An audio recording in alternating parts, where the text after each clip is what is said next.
ലഹരികൾ തീർത്ത ചക്രവ്യൂഹം എന്ന നാടകം ആരംഭിക്കുക. നമുക്കറിയാം, പുതിയ തലമുറയെ ഗ്രസിച്ചിരിക്കുന്ന മാരകമായ വിപത്താണ് മയക്കുമരുന്നുകൾ.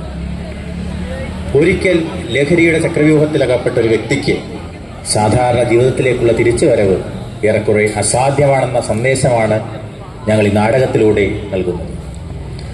കൂടാതെ അതിശക്തമായ മയക്കുമരുന്ന് നിരോധന നിയമത്തെക്കുറിച്ചുള്ള അവബോധം സമൂഹത്തിന് നൽകുക എന്നതും ഞങ്ങളുടെ ലക്ഷ്യമാണ്. മത്സ്യവില്പനയിലൂടെ വളരെ ബുദ്ധിമുട്ടി ഉപജീവനമാർഗം കണ്ടെത്തുന്ന ഒരു സാധു സ്ത്രീയുടെ ദുഃഖങ്ങളുടെ കനലിലെരിയുന്ന ജീവിതം ഇവിടെ അനാവൃതമാകുന്നു. നാടകം ആരംഭിക്കുന്നു. രംഗം 1.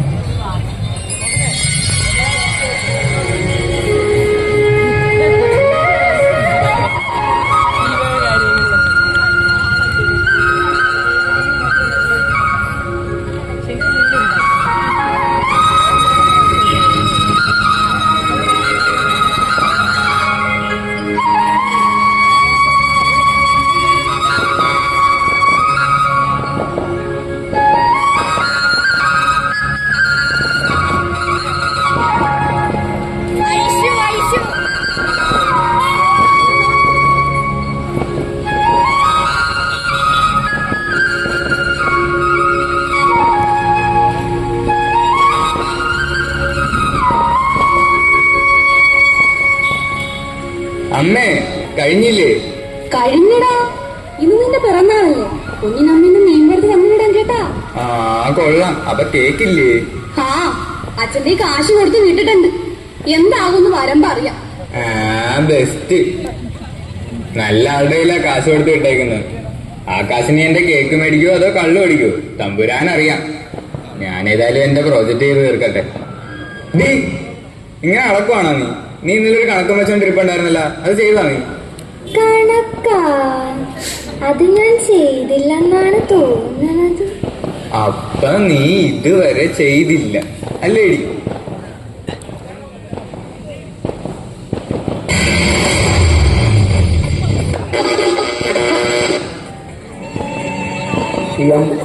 आकाशवाणी सम्प्रति वार्ताः श्रूयन्ताम्। प्रवाचकः बलदेवानन्दसागरः।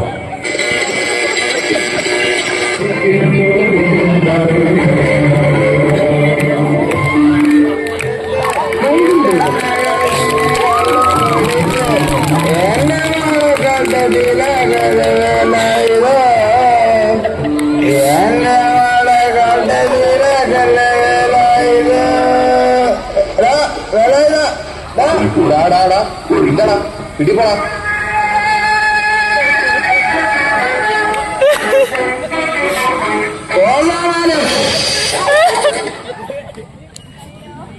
ദൈവമേ, നിങ്ങൾ ഇന്നും കുടിച്ചിട്ടാണോ വന്നത്? നിങ്ങൾ കേക്ക് മേടിച്ചില്ലേ മനുഷ്യ? കേക്കാ? എന്റെ കൈയും കാലും പറിച്ചിട്ട് മേലെ അപ്പോഴാണ് അവളുടെ ഒടുക്കത്തെ കേക്ക്. എന്റെ ദൈവമേ, എന്തു വിധിയാണിത്! എന്റെ കുഞ്ഞിന്റെ പിറന്നാളിന് കേക്ക് മേടിക്കാൻ കൊടുത്ത പൈസ നശിപ്പിച്ചു വന്നിരിക്കുന്നു കോലമോള്. ഇങ്ങനെ ഒരു കാലത്ത് നന്നാവാൻ പോണില്ല. നിർത്തടി. എന്തിനാണ് ഈ പിറന്നാളൊക്കെ ആഘോഷിക്കണേ? ഈ എരണം കെട്ടവന്റെ തലവെട്ടം കണ്ടെന്ന് മുതൽ തുടങ്ങിയതാ ഈ വീടിന്റെ കഷ്ടകാലം.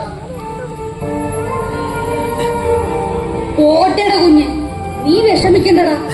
നിന്റെ തന്തയായി പോയില്ലേ? ഇത് നമ്മുടെ തലേ വരെയാണ്. പോട്ടെ, നീ കരയല്ലേ, നീ വിഷമിക്കില്ലേടാ. എന്തിനാണമ്മേ എനിക്ക് വിഷമം? എന്നെ എല്ലാരും ഒറ്റപ്പെടുത്തുക. ഈ ജീവിതം തന്നെ ഞാൻ വെറുത്തിരിക്കുക. അല്ലല്ലേ, പിറന്നാളുകാരൻ രാജകുമാരൻ മോൻ എങ്ങോട്ട് പോണ്? കയ്യിലെന്നാളാ. ഇതെന്റെ സ്കൂളിൽ കൊടുക്കാനുള്ള പ്രൊജക്റ്റാ.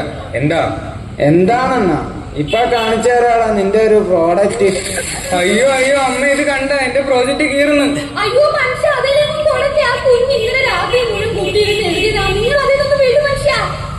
അങ്ങോട്ട് മാറിയിരിക്കണി. കണ്ട, അത് പോയി. ഞാൻ ടീച്ചറോട് എന്ത് പറയും അമ്മ? ഞാൻ പോവുക. അയ്യോടാ മോനെ, പോവല്ലേടാ. എടാ ഒന്നുമില്ലടാ, ഈ ചോറും കൂടെ കൊണ്ടുപോടാ കുഞ്ഞെ. ഒന്ന് അല്പം നിൽക്കുകയാണെങ്കിൽ അമ്മയും മീനും കൂടെ അങ്ങ് വറുത്തു തരാൻ പൊന്നെ. നീ നില്ലടാ. വേണ്ടമ്മേ, മനസ്സും നിറഞ്ഞു വയറും നിറഞ്ഞു. ഞാൻ സ്കൂളിലോട്ട് പോട്ടെ.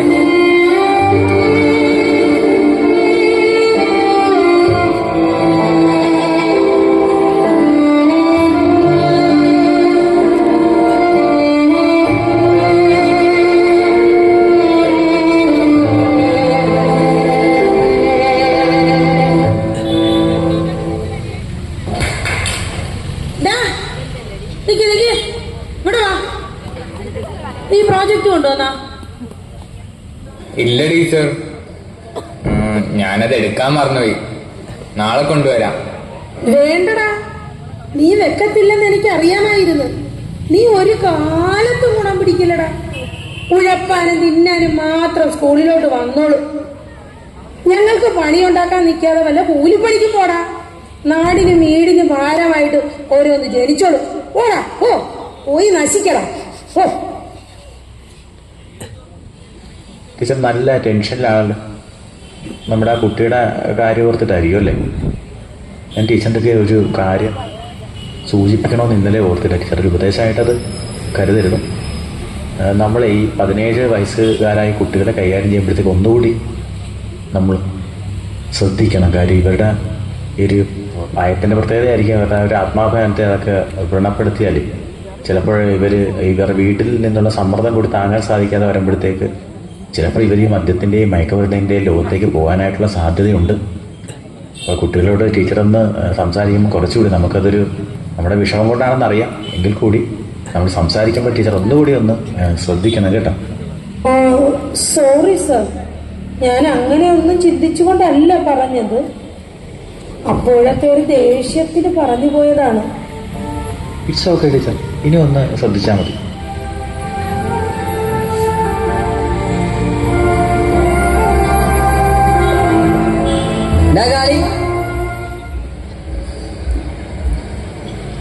നിന്റെ ബർത്ത്ഡേ അല്ലടാ ഇന്ന്? നീ എന്താണ് സെന്റ് അടിച്ചിരിക്കുന്നത്? എടുക്കടാ, ചെലവെടുക്കടാ. ചെലവാ? ഒന്ന് പോയടാ, കയ്യിൽ 5 പൈസ ഇല്ല, അപ്പോഴാണ് എന്റെ ചെലവ്. നീ കൊറേ നേരം അല്ലടാ, നിനക്ക് എന്നാ പറ്റി? ഒന്നും പറയണ്ടടാ, വീട്ടിലും സ്കൂളിലും മൊത്തം പ്രശ്ന. എനിക്ക് ഒരു സമാധാനവും ഇല്ല. അച്ഛനെ എല്ലാ പ്രശ്നം തീരാൻ വീടാനങ്ങ് വലിച്ചാ മതി. എന്തുവാ ഇത്? ഞാനിതൊന്നും ഉപയോഗിക്കത്തില്ല. ഒരിക്കലും എന്റെ അച്ഛനെ പോലെ ആകാൻ ഞാൻ ആഗ്രഹിക്കുന്നില്ല. എന്റെ അമ്മയ്ക്കും അനിയത്തിക്കും ഞാൻ മാത്രമേ ഉള്ളൂ. ചേടാ, എല്ലാ പ്രശ്നവും മാറാനാണ് ഈ പറയുന്നത്. സിനിമയിലും സ്പോർട്സിലും ഉള്ളവന്മാരെല്ലാം ഇത് ഉപയോഗിക്കുന്നുണ്ട്, പിന്നെ നമുക്ക് ഉപയോഗിച്ച മച്ചാനെ നീ ഒരു പഫ് എടുത്തങ്ങ് നോക്ക്. നിനക്ക് ദോഷം വരുന്ന കാര്യമാണെങ്കിൽ ഞാൻ നിർബന്ധിക്കൂ. ഇതൊക്കെ എല്ലാരും ഉപയോഗിക്കാറുണ്ട്. ഇത് 1-2 പ്രാവശ്യം ഉപയോഗിച്ചെന്ന് പറഞ്ഞ് ഒരു കുഴപ്പമില്ലടാ. ഞാൻ എപ്പോഴും ഉപയോഗിക്കാറുണ്ട്. എടാ, ഇത് ഉപയോഗിച്ചു കഴിഞ്ഞാണ്ടല്ലോ നമ്മൾ മേഘം പോലെ പറന്ന് നടക്കും. പിന്നെ നമ്മുടെ മനസ്സിൽ യാതൊരു വിഷമവും തോന്നത്തില്ല. Only happy vibes. ഇവനങ്ങോട്ട് ചെന്ന് കഴിഞ്ഞാണ്ടല്ല കാശാക്ക് ഭയങ്കര ഓർമ്മശക്തിയാ. പിന്നെ എന്തെങ്കിലും അല്പം പഠിച്ചു കഴിഞ്ഞാണ്ടല്ലോ 2-3 വർഷത്തേക്ക് നീ ഒന്നും അറക്കത്ത് കൂടിയില്ല. പിന്നെ നിനക്ക് വെച്ചിട്ട് കയറ്റണം. അപ്പോഴേ സമയം കളയാനില്ല. ആരെങ്കിലും വരുന്നതിന് മുമ്പ് ഒരു പഫ് എടുക്കും. ഇത് ഉപയോഗിക്കാൻ വളരെ സിമ്പിളാണ്. നിന്റെ ID കാർഡ്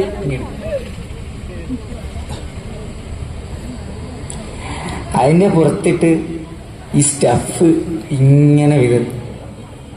ഈ കടലാസ് ഇങ്ങനെ നൈസായിട്ട് ചുരുട്ടിയിട്ട് ഇങ്ങനെ അടിക്കും. മച്ചാനെ നീ നോക്ക്, പതുക്കെ അങ്ങ് വലിച്ചാ മതി.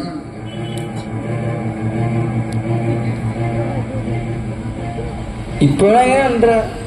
നിനക്ക് എന്താ തോന്നുന്നു? ടെൻഷനൊക്കെ മാറിയ? നല്ല സുഖം തോന്നുന്നടാ. എന്റെ ഭാരമില്ലാതായ പോലെ തോന്നുന്നു. ഞാൻ പറക്കുവാണോ? ഇതാണോ യഥാർത്ഥ സ്വർഗം?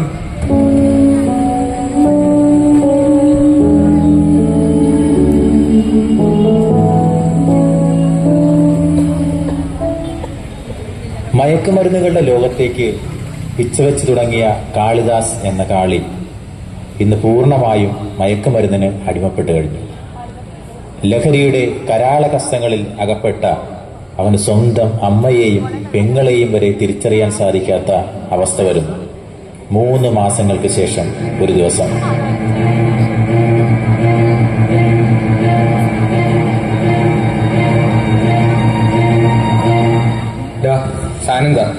സാധനോ? എന്ത് സാധനം? ഒന്ന് പോയാ? എടാ, എന്താണ്ടാ കളിക്കല്ലേ? സാധനം എന്തുവാണാ നീ ചോദിക്കുമ്പോ സാധനം എടുത്തരാൻ വേണ്ടി ഇവിടെ എന്താ സ്റ്റോക്ക് എടുത്ത് വെച്ചിരിക്കുന്നത്? ആ നേരി ആടാ. പിന്നെ വേറൊരു കാര്യമുണ്ട്. ഇവനീ ഓരോന്നൊക്കെ വന്ന് നമ്മളോട് ചോദിച്ചു മേടിച്ചോണ്ട് പോണില്ലേ, ഇവനെ വന്ന് പൈസ ചോദിച്ചു നോക്കി. അവൻ കൈമലത്തി കാണിക്കുന്ന നോക്കാം. എന്നാണ്ട നീ അങ്ങനെ പറയണ? നീയല്ലേ പറഞ്ഞ വേണ്ടപ്പോ ചോദിച്ചാ മതി, നീ തന്നോളാന്ന്. ഞങ്ങളങ്ങനെ പറഞ്ഞെന്ന് പറഞ്ഞോണ്ട് ബുദ്ധിയും ബോധമുള്ള ഒരാൾക്ക് മനസ്സിലായില്ലേ ഇതിനൊക്കെ കാശ് വേണം. എടാ അതാടാ ഞാനും പറഞ്ഞത്. നീ അതേ ഫണ്ട് സെറ്റാക്കി സാധനം നോക്കാൻ എന്നിട്ട് ഇറക്കാം. നീ തന്നിട്ടേ പോവത്തുള്ളു. എടാ നിനക്കെന്താ വയ്യേ? നീ കൈയെടുത്ത്. ഇല്ല, തന്നാലേ നീ ഇവിടുന്ന് പോവത്തുള്ളു. എനിക്ക് വാടാ, നമുക്ക് അവന് കൊടുത്തിട്ട് പോവാം.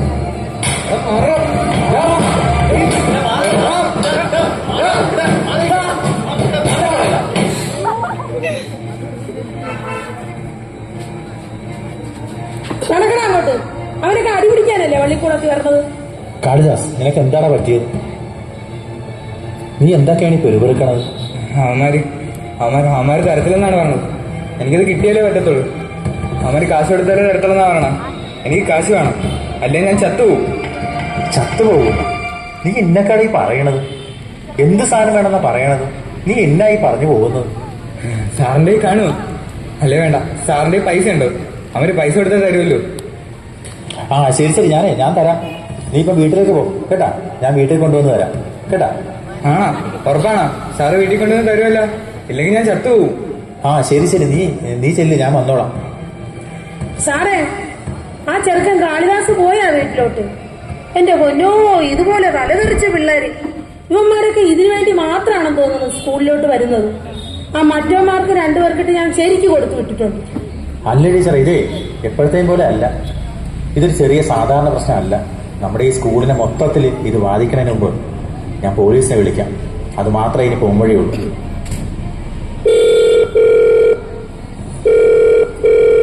ഹലോ, വെള്ളാരി പോലീസ് സ്റ്റേഷൻ, പറയൂ. ആ സാർ, ഞാൻ വെള്ളാരി ഹയർ സെക്കൻഡറി സ്കൂളിലെ അധ്യാപകനാണ്. ആ പറഞ്ഞോളൂ സാർ. ആ സാർ, ഒരു അർജന്റ് മാറ്ററുണ്ട്.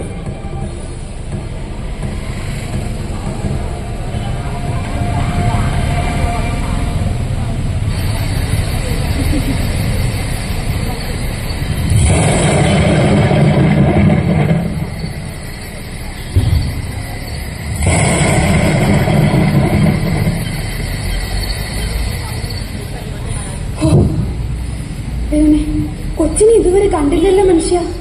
ആ ഞാൻ നിർത്തിയപ്പോ എന്റെ മകൻ ഒന്നോർത്ത ഞാൻ തന്നെയല്ലേ ഇതിനൊക്കെ കാരണക്കാര്. ആ ഇനി പറഞ്ഞിട്ട് എന്താ കാര്യം? എന്നെങ്കിലും നമ്മുടെ മകൻ അവൻ പഴയ കാളിയായിട്ട് തിരിച്ചു വരും. പ്രതീക്ഷിക്കാനല്ലേ നമുക്ക് പറ്റൂ.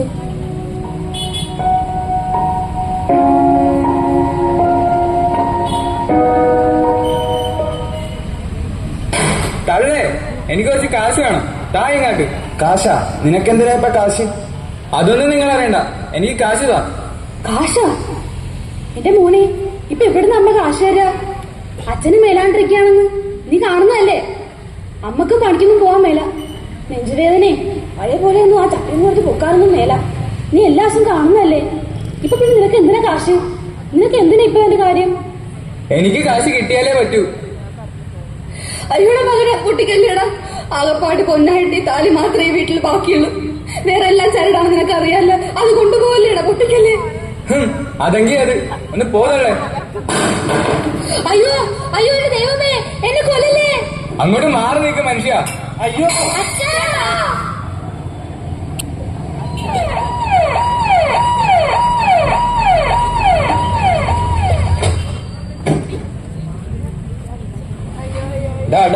നിക്കടാ. ഓടാതടാ. ആ വിട് എന്നെ വിടാനല്ലേ പറഞ്ഞു. എന്താ കാര്യം സാറേ? നീ കാര്യം പറഞ്ഞാലേ വരുവുള്ളോ. നീ മയക്കുമരുന്ന് ഉപയോഗിക്കുന്നതായിട്ട് വിവരം കിട്ടിയിട്ടുണ്ട്. ഇത്രയും ദ്രോഹം ഞങ്ങളോട് ചെയ്യാൻ ഞങ്ങൾ എന്ത് തെറ്റാണോ നിന്നോട് ചെയ്തത്? ഈ ലോകം മുഴുവൻ അലഞ്ഞിരിഞ്ഞ് ഈ മീൻ മുഴുവൻ പറ്റി നിനക്ക് പഠിപ്പിക്കാൻ വിട്ടതോ? അതോ മൂക്കും മുട്ടും തിന്നാൻ വേണ്ടിട്ട് 4 നേരം ഭക്ഷണം ഉണ്ടാക്കി തന്നതോ? ആ കുഞ്ഞിന്റെ മുഖത്തേക്കൊന്ന് നോക്കണം. പാവം പേടിച്ചു വേണ്ടി നിൽക്കണ കണ്ടില്ലേ? എന്റെ ആരോഗ്യമൊക്കെ നശിച്ചു കുഞ്ഞെ. താമസിയാതെ നിന്നെയൊക്കെ ചവിട്ടും തല്ലും കൊണ്ട് ഞാൻ ചത്തുപോകൂടാ. അമ്മേ, എനിക്ക് മാപ്പ് തരൂ. ഞാൻ ഇനി ഇതൊന്നും ഉപയോഗിക്കത്തില്ല. ഞാൻ നന്നാവാം. എനിക്ക് ഒരവസരം കൂടി നൽകൂ. മോളെ, ഈ ചേട്ടനോട് ക്ഷമിക്കൂ. കുഞ്ഞിനെ അറിഞ്ഞുകൊണ്ട് ഞാൻ ഒരു ഉപദ്രവം ചെയ്യത്തില്ല. അച്ഛാ, എന്നെ ക്ഷമിക്കച്ചാ. ആ സാറിനെ പറഞ്ഞ് മനസ്സിലാക്കച്ചാ. ക്ഷമിക്കണം, എനിക്ക് നിങ്ങളോട് സഹതാപമുണ്ട്. പക്ഷേ നമ്മുടെ രാജ്യത്തെ മയക്കുമരുന്ന് നിരോധന നിയമം തികച്ചും ശക്തമായ ഒന്നാണ്. ഒരിക്കൽ പിടിപെട്ടാൽ ജാമ്യം പോലും ലഭിക്കില്ല. മയക്കുമരുന്ന് ഉപയോഗിക്കുന്നതും കൈവശം വയ്ക്കുന്നതും ഗുരുതരമായ കുറ്റകൃത്യമാണ്. അതിനാൽ കാളിദാസനെ ഞങ്ങൾ കൊണ്ടുപോകുന്നു. അമ്മേ, നീ കൊണ്ടുപോകുന്നേ, എന്നെ കൊണ്ടുപോകുന്നേ.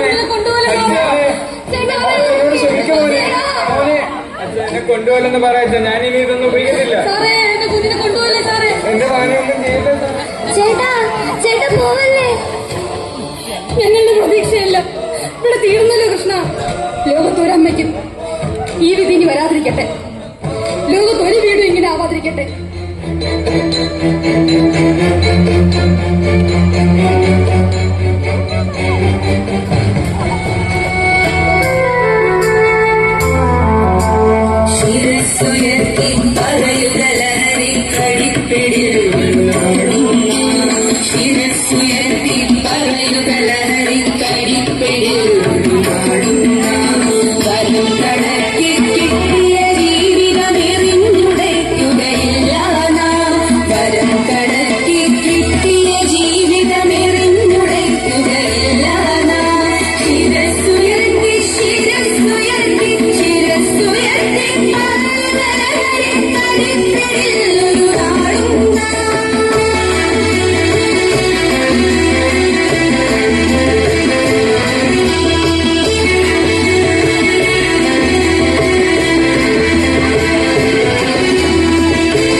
പ്രിയമുള്ളവരെ, ഈ നാടകത്തിന്റെ പിന്നണിയിൽ പ്രവർത്തിച്ചവർ: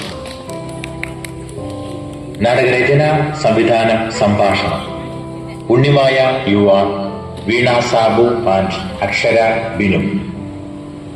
സംവിധാന സഹായി ശ്രീപാർവതി കെ.